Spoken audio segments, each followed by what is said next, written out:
Baik, kita kembali ke dialog kita. Saya akan kemudian tanyakan kembali kepada Pak Suryanto. Pak Suryanto, kalau ini sudah paling tidak kurang lebih seminggu nih setelah proses pencarian baik dari korban maupun dari black box itu belum ditemukan. Ini menurut Anda kenapa? Apa yang bisa membuat black box itu tidak terdeteksi oleh tim Basarnas kita?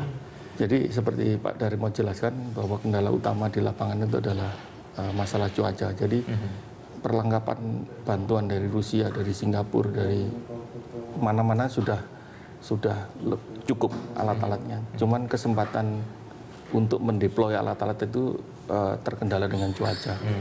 Jadi kami harapkan dengan menghitung secara lebih cermat lagi, begitu ada window untuk kita berkesempatan untuk mendeploy alat-alat itu, kita akan deploy semaksimal mungkin. Sekarang alat-alat itu kita distribusikan di banyak kapal. Jadi sekali scanning yang berjalan akan banyak kapal karena window tadi sangat sempit sehingga mungkin sekaligus 5 kapal paralel di satu area. Oke, baik. Saya ke Pak Daryatmo. Pak Daryatmo, tidak adakah teknologi kemudian apapun cara yang mungkin bisa dilakukan Basarnas untuk bisa mempermudah pencarian dari black box ini di tengah cuaca yang memburuk? Ya, saya kira teknologi kita juga sudah mendatangkan peralatan dari luar negeri ya. Contohnya seperti pesawat amfibi yang memang mereka datang di sini untuk membantu, yang sudah dilengkapi alat-alat yang menurut saya memang sudah sangat mutakhir ya. Nah, saya kira teknologi apa lagi kan gitu ya. ROV sudah.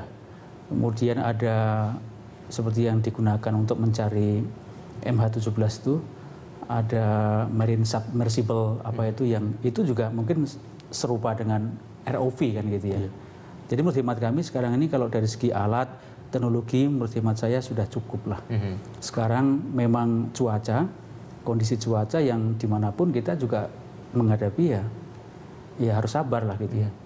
Nah, seperti yang dijelaskan oleh Pak Sur tadi, sejak kemarin kok belum, karena kita memang belum bisa mendeploy ROV itu, karena ROV itu tidak salah hanya mampu dengan arus 1 knot ya Pak ya, 1 knot.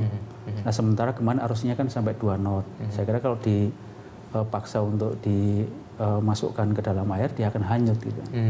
Kalau misal mencermati mengenai Pak Daryatmo, ini belum memasuki puncak hujan.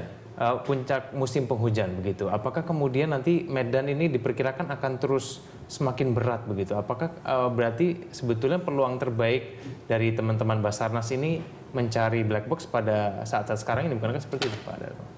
Ya istilahnya kalau terbaik sejak dari awal sebetulnya bukan kita mengesampingkan atau bukan sebetulnya tim gabungan ini mengesampingkan black box. Hanya kemarin kita masih konsentrasi kepada para korban. Tapi black box ini sebetulnya tidak akan jauh dari korban-korban yang barangkali sekarang masih ada di dalam pesawat. Karena itu ya sejak kemarin mereka ya sudah melaksanakan itu semua, termasuk black box ya. Hanya barangkali black box kita tidak blow up sekali karena masih diutamakan korban. Tapi bukan berarti kalau nanti ada black box nggak diambil gitu, mesti diambil. Itu pengalaman kami juga seperti itu. Hanya masalahnya begini Mas. Kenapa black box ini sedemikian rupa perhatiannya? Karena di black box itulah nanti semua akan terjawab. Dan karena itu Basarnas tidak sembarang memberikan tugas-tugas untuk black box ini gitu.